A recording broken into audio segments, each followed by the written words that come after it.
আমাদের প্রাইভেট ইউনিভার্সিটিগুলো যে সবাই একরকম তা না। পৃথিবীর কোনো শিক্ষা ব্যবস্থায় সব ইনস্টিটিউশন সেম ক্যাটাগরিতে থাকে না। আমাদের এখানে state of the art private university আছে, কিছুটা স্ট্রাগলিং ইউনিভার্সিটি আছে, কোনো ইউনিভার্সিটি আছে যেখানে হয়তো কোয়ালিটি সিগনিফিকেন্ট ইমপ্রুভমেন্টের প্রয়োজন রয়েছে। এক্ষেত্রে ইউনিভার্সিটি গ্রান্টস কমিশন রয়েছে, অ্যাক্রেডিটেশন কাউন্সিল রয়েছে, তাদের ভূমিকা আরও জোরদার করতে হবে যেন প্রত্যেকটা ইউনিভার্সিটিতে আমরা সার্টেন লেভেলের একটা কোয়ালিটি বেঞ্চমার্কিং তৈরি করতে পারি। বাট ইন জেনারেল আমাদের কিছু ভিশন রয়েছে, যেটা মাননীয় প্রধানমন্ত্রী ওনার বিভিন্ন বক্তব্যে বলেছেন এবং আমাদের নির্বাচনী যে ম্যানিফেস্টো আছে সেখানেও বলা হয়েছে। উনি যে শিক্ষা ব্যবস্থাটাকে ফোর্সি করেন সেটা এমন একটা বিষয় যেখানে লার্নিং উইথ হ্যাপিনেস, একদম ক্লাস 1 থেকে শুরু করে এমন একটা শিক্ষা ব্যবস্থা যেখানে শুধুমাত্র ডিগ্রি বা সার্টিফিকেটের জন্য মানুষজন পড়াশোনা করবে না, করবে সার্টিন কিছু ভ্যালুজ এবং প্রিন্সিপালসকে সামনে রেখে। তো আমরা বলি সুনাগরিক প্রত্যাশা করি রাষ্ট্রের কাছ থেকে, সেই সুনাগরিকের গুণাবলী কিন্তু আমাদের শিক্ষা ব্যবস্থা থেকে উঠে আসবে। একদম ক্লাস 1 থেকে যেটা শুরু, প্রি স্কুলের ক্ষেত্রে যেটা শুরু, সেই ইথোসটা কিন্তু ভার্সিটি লেভেলেও ক্যারি করা উচিত। একই সাথে এর পাশাপাশি শিক্ষার একটা উদ্দেশ্য হওয়া উচিত নলেজ ইম্পার্ট করা।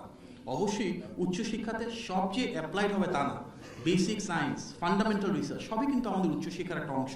তবে বাংলাদেশের মতন দেশে যেখানে ডেমোগ্রাফিক ডিভিডেন্টের অনেক বড় একটা অপরচুনিটি রয়েছে, বিকজ আমাদের একটা outstanding number of young population রয়েছে, আমাদের অবশ্যই উচ্চশিক্ষার ক্ষেত্রে এর সাথে এমপ্লয়াবিলিটির একটা সরাসরি সংযোগ থাকা উচিত। আমরা সেই শিক্ষা ব্যবস্থা গড়ে তুলতে চাই যেখানে আমাদের এডুকেশন সিস্টেম থাকবে, সেখানে দক্ষতা এবং যোগ্যতা গড়ে তোলা হবে। কর্মক্ষেত্রে যেন চাকুরি হিসেবে একজন মানুষ ভালো করতে পারে, একইভাবে উদ্যোক্তা হিসেবে গড়ে ওঠেন। সো এডুকেশনের ভেতরে সেই ইকোসিস্টেম আমাদের তৈরি করতে হবে যেখানে একজন মানুষকে আমরা ট্রেন আপ করতে পারি as next generation of either employees অথবা entrepreneurs, but at the same time তাদের মাঝে সেই এথিক্স এবং মোরাল ভ্যালুসগুলো আমাদেরকে ইন্টিগ্রেট করে দিতে হবে। আমাদের একটা বড় উদ্দেশ্য একটা ইন্ডাস্ট্রি একাডেমি কোলাবোরেশন তৈরি করা, যেটা দীর্ঘদিন ধরে মিসিং লিঙ্ক রয়েছে। ঢাকাতে অনেক প্রাইভেট ইউনিভার্সিটি আছে, নিয়ার বাই এডুকেশন ইনস্টিটিউট রয়েছে, অন্যান্য পাবলিক সেক্টরে বেশ কিছু পাবলিক রিসার্চ ইনস্টিটিউট রয়েছে, পাবলিক অফিস রয়েছে, এবং ইন মেনি কেসেস হওয়া উচিত না, বাট পাশেই দেখা যায় ইন্ডাস্ট্রি আছে, ফ্যাক্টরি আছে, বাট কোথাও কোনো লিঙ্কেজ নাই। ঢাকার বাইরে আরও এক্সট্রিম অনেক জায়গায় দেখা যায় হাইটেক পার্ক আছে, বেসিক আছে, ইকোনমিক জোন আছে, ইপিজেড আছে, এবং দোজ আর আন্ডার ইউটিলাইজড, জায়গা পড়ে আছে। তার থেকে হয়তো দেখা যায় 1 কিলোমিটারের ভেতরে ভালো প্রাইভেট ইউনিভার্সিটি আছে, এগেইন কোথাও কোনো লিঙ্কেজ নাই। পৃথিবীর সব জায়গায় আমরা দেখি একটা একাডেমিক ইনস্টিটিউশনের সাথে লোকাল ইন্ডাস্ট্রি একটা সিনার্জিস তৈরি করা হয়। আমাদের মাননীয় প্রধানমন্ত্রী ইতিমধ্যে নির্দেশনা দিয়েছেন, আমরা কথা বলছি আইসিটি ডিভিশনের সাথে, বিশেষভাবে কথা বলছি কমার্স মিনিস্ট্রির সাথে কথা বলছি, যে আন্ডার ইউটিলাইজ যে ইন্ডাস্ট্রি ক্লাস্টারগুলো রয়েছে সেগুলোর সাথে আমরা আমাদের একাডেমিক ইনস্টিটিউশন বোথ পাবলিক এবং প্রাইভেট ইউনিভার্সিটি সবারকে একসাথে নিয়ে কীভাবে সেই লিঙ্কেজগুলো তৈরি করতে পারি। আমরা পাবলিক প্রাইভেট পার্টনারশিপের কথা বলি, সেগুলো কিন্তু ইউনিভার্সিটির ক্ষেত্রে প্রযোজ্য হতে পারে, রিসার্চের ক্ষেত্রে হতে পারে, অ্যাপ্লাইডের ক্ষেত্রে হতে পারে। আমাদের বিদ্যমান অনেক সমস্যা রয়েছে, ট্রাফিক সমস্যা থেকে শুরু করে এগ্রিকালচার প্রোডাক্টিভিটি সমস্যা আছে, আমরা জিনোম কোডিংয়ের ব্যাপার থাকতে পারে। প্রত্যেকটা ক্ষেত্রে কিন্তু আমাদের বিদ্যমান সমস্যাগুলো সমাধান করার ক্ষেত্রে বোথ পাবলিক এবং প্রাইভেট ইউনিভার্সিটি একযোগে কাজ করতে পারে। আমাদের ইন্ডাস্ট্রির সাথে একাডেমির যেমন কোলাবোরেশন নাই, ইউনিভার্সিটির সাথে ইউনিভার্সিটির কোলাবোরেশন নাই। অনেক ক্ষেত্রে কিন্তু দেখা যায় কনসোর্টিয়াম করে পাবলিক ফান্ডিং নিয়ে প্রবলেম সলভ করার সুযোগ থাকে। আজকে আমরা এখানে অনেকে আছি যারা বিশ্বের বিভিন্ন দেশে হয়তো উন্নত শিক্ষা বা উচ্চ শিক্ষা করে দেশে ফেরত এসেছি। প্রাইভেট ইউনিভার্সিটিস একটা বড় প্ল্যাটফর্ম ব্রেইন ড্রেনটাকে ব্রেইন সার্কুলেশনে রূপান্তর করা। অনেকে আছে আমরা বাইরে পড়াশোনা করতে যাই, দেশে ফেরত আসার জন্য এনাফ অপরচুনিটি থাকে না। প্রাইভেট ইউনিভার্সিটি সেই ইনফ্রাস্ট্রাকচার আছে, বেশ কিছু state of the art universities আছে যেখানে হয়তো আমরা যদি প্রপার প্যাট্রোনাইজেশন করতে পারি অনেক মানুষ বিদেশ থেকে আসতে পারে। আমরা পাশের দেশের দিকে যদি তাকাই কিংবা সাউথ এশিয়ার অন্যান্য দেশের দিকে তাকাই, অনেকেই কিন্তু সেই পলিসি ফ্রেমওয়ার্কটা তৈরি করেছেন যেখানে এক্সপ্যাট্রিয়েটদেরকে দেশে ইন্টিগ্রেট করতে পারছেন, not necessarily as full time faculty members.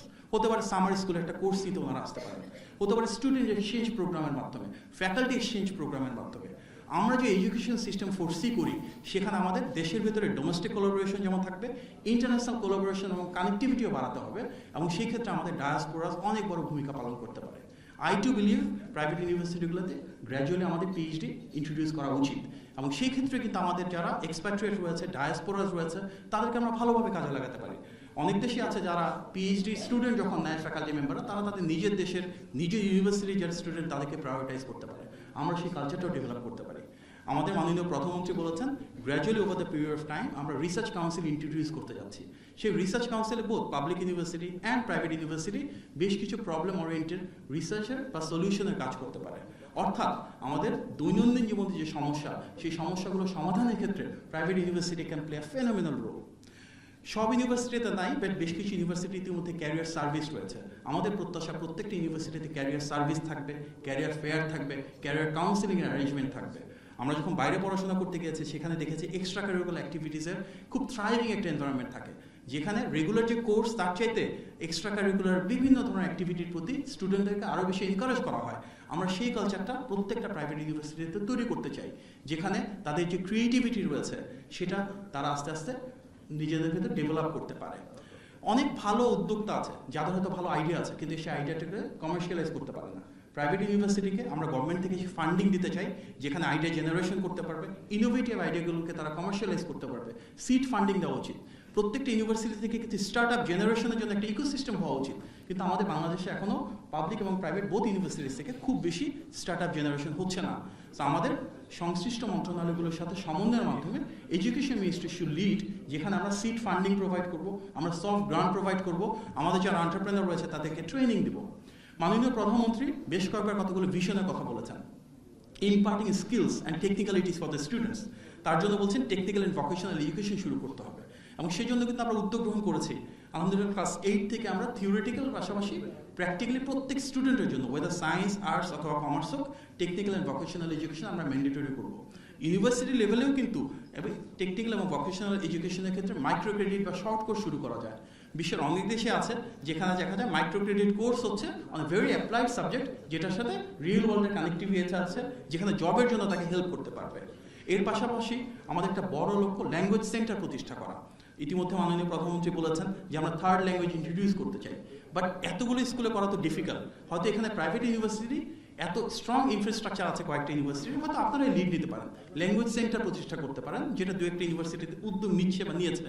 কিন্তু আমরা যদি বিভিন্ন ইউনিভার্সিটির ইন্টারনাল কোলাবোরেশন তৈরি করতে পারি, এমবেসি বা হাই কমিশনের সাপোর্ট আমরা অ্যারেঞ্জ করে দিব সরকারের দিক থেকে, বাট আমরা চাই সামনের দিনগুলোতে ল্যাঙ্গুয়েজ সেন্টার শুরু হোক, বিভিন্ন ধরনের মাইক্রো ক্রেডিট এবং রেগুলার কোর্স শুরু হোক, যেখানে একজন স্টুডেন্ট হাতে অপশন থাকলো, সে চাইলে হয়তো 2টা বা 3টা সেমিস্টার ধরে একটা ল্যাঙ্গুয়েজ শিখতে পারে।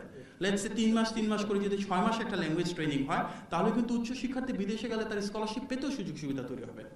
এর পাশাপাশি আমাদের গভর্নমেন্টের দিক থেকে, যেমন পাবলিক ইউনিভার্সিটি স্টুডেন্ট অনেক সময় ফান্ডিং পায় বিদেশে পড়তে যাওয়ার জন্য, আমার মনে হয় যে বৈষম্যহীন শিক্ষা ব্যবস্থার কথা আমরা বলছি, সেখানে প্রাইভেট ইউনিভার্সিটি স্টুডেন্টদের জন্য সরকারি ফান্ডিং ওপেন আপ হওয়া উচিত, সেভাবে আমরা উদ্যোগ গ্রহণ করবো। আগামীর বাংলাদেশে আমাদের প্রত্যাশা কি?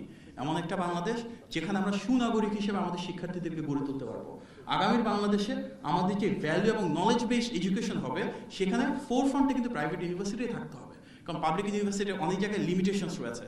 সেটা আমরা টেকনোলজি ট্রান্সফারের ক্ষেত্রে বলতে পারি, নলেজ ট্রান্সফারের ক্ষেত্রে বলতে পারি, ফান্ডিং লিমিটেশনের ক্ষেত্রে বলতে পারি। কিন্তু প্রাইভেট ইউনিভার্সিটি যেহেতু মোর গ্লোবালি কানেক্টেড, আপনার ফ্যাকাল্টি মেম্বার্স একটা বড় অংশ আছে তারা বিদেশ থেকে এসেছেন, সো আপনাদের সেই ইনফ্রাস্ট্রাকচার আছে।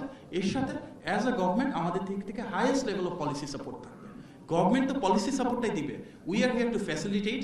এবং মাননীয় প্রধানমন্ত্রীর নেতৃত্ব এবং নির্দেশনায় যেহেতু প্রাইভেট ইউনিভার্সিটির পথযাত্রা বিএনপির সময় শুরু হয়েছে, আমরা ইনশাল্লাহ এই প্রাইভেট ইউনিভার্সিটিগুলোকে একটা নতুন হাইটে নিয়ে যেতে চাই। ইনশাল্লাহ 5 বছর পরে যেন প্রাইভেট ইউনিভার্সিটির সাথে যখন আমরা বসবো, we reach a totally different height এবং set the benchmark in this regional economy.